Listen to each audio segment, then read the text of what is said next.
নিলাম। আর কদিন আগে তো কেনাকাটা করেছি, সেটা তো তোমরা এর আগের ভিডিওতে আর কি দেখেছো, যার জন্য আর কি বেশি নিইনি। আর বাড়ি থেকেও শাড়ি কিনেছে। আর জানো তো কিছু কিছু মানুষ না ভাবে যে হয়তো কলকাতায় আছি, অনেক ভালো আছি, কারণ যারা একা থাকে না তারা আর কি জানে যে সারাটা দিন একা থাকার কতটা আর কি কষ্ট।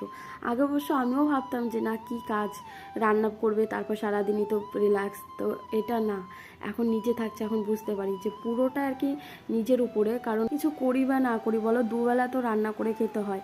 আর এখানে পুরো টাইমের মধ্যে তোমার কাজ শেষ করতে হবে।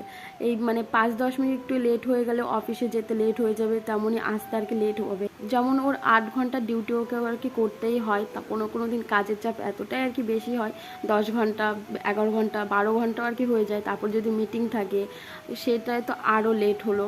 আর এখন এই তোমার এই 2 মাস মানে সেপ্টেম্বর আর অক্টোবর, এই 2 মাস না ওর কাজের চাপ প্রচুর, মানে এত আর কি কাজের চাপ, প্রেশার কি বলবো। রাত 12টা 1টা